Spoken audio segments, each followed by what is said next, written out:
Learn fast. JustProfessor here. You said yes to a great deal, but now you are stuck with a terrible one. Someone offers you something, a product, a service, an opportunity. And the price is amazing. The terms are perfect. It is exactly what you wanted at exactly the price you can afford. So you say yes, you commit, you get excited. You start planning, and then they change it, the price goes up. The terms get worse. Hidden fees appear. Requirements you did not know about suddenly matter, and you should walk away, you should say no. This is not what you agreed to, but you don't, you stay. You accept the new terms. You pay more than you wanted. You agree to things you never would have agreed to at the start. And you convince yourself it is still okay, that you already committed. That walking away now would be wasteful, but it would not be. Staying is what is wasteful because you just got manipulated. And you do not even realize it. This is called the lowball technique. And salespeople use it on you every single day. Here is how it works. Someone gets you to commit to something under favorable conditions. The conditions are so good you cannot say no, so you agree.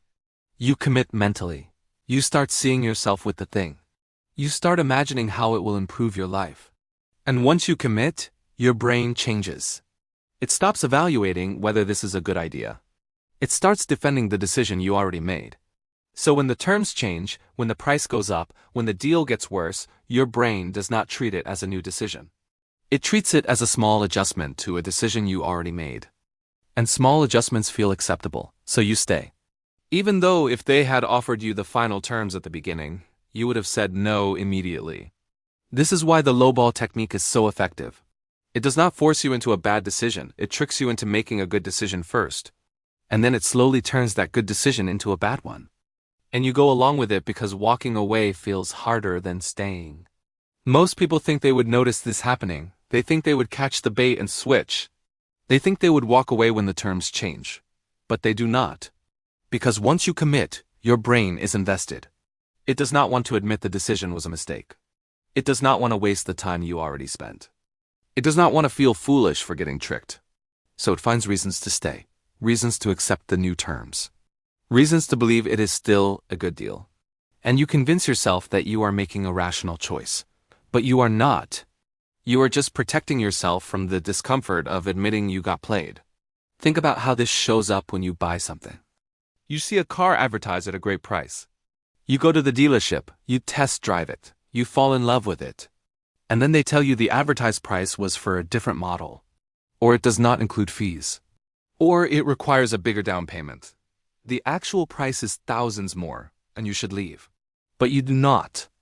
Because you already imagined yourself driving that car. You already told people you were buying it. You already committed mentally. So you negotiate, you compromise. You pay more than you planned, and you tell yourself it is still a good deal. But it is not, you just got lowballed, or think about services. You hire someone for a project. They quote you a low price. You agree. You start working together. And then they tell you the price did not include certain things. That there are additional costs, that the scope changed. And now the total is much higher than you expected, and you should stop. You should find someone else, but you already started. You already invested time. You already committed to this person. So you pay the extra. And you tell yourself it is fine. That it is just part of the process, but it is not. You just got manipulated into paying more than you would have agreed to at the start. This is what the lowball technique does. It gets you to commit when things look good. And then it changes the deal after you are already invested, after walking away feels costly. After your brain is defending the decision instead of evaluating it. And you stay, not because the deal is good, but because leaving feels worse. Now think about how this works with time. Someone asks you to help with something small. Just a quick favor, 5 minutes. You say yes. And then it turns into an hour, then 2 hours, then it becomes a regular thing. And you should say no. You should set boundaries. But you already helped once. You already said yes. And saying no now feels like you are letting them down, like you are going back on your word. So you keep helping. Even though you never would have agreed to this much at the beginning, you just got lowballed with your time. Or think about relationships. Someone presents themselves one way at first. They are attentive, kind, respectful, and you commit. You invest emotionally. You see a future, and then they change. They become demanding, controlling, disrespectful, and you should leave. But you already committed. You already told yourself this person is good. You already invested time and emotion, so you stay. You make excuses. You convince yourself it is just a phase. That they will go back to how they were, but they will not. You just got lowballed into a bad relationship. This is the trap. The lowball technique works because it separates the commitment from the full cost. It gets you to say yes when things look easy. And then it reveals the real cost after you are already hooked. After your brain is working to justify staying instead of evaluating whether you should leave. And here's the worst part. You do not just lose money or time. You lose your ability to make good decisions. Because once you commit, your brain stops being objective. It stops asking if this is worth it. It starts asking how to make it work. And those are different questions. One leads to good choices. The other leads to sunk cost thinking. To throwing good money after bad. To staying in situations you should escape. All because you committed before you knew the full picture. This means the lowball technique is not just about sales. It is about commitment. Once you commit to something, your brain defends that commitment. Even when new information suggests you should change course. Even when the deal gets worse. Even when you are clearly being manipulated. You stay because leaving means admitting you were wrong. And your brain hates that more than it hates losing money. More than it hates wasting time. More than it hates bad deals. So it keeps you stuck, rationalizing, justifying, convincing yourself to stay. So here's what you need to understand. The first offer is bait. It is designed to get you to commit. And once you commit, they change the terms. Because they know you will stay.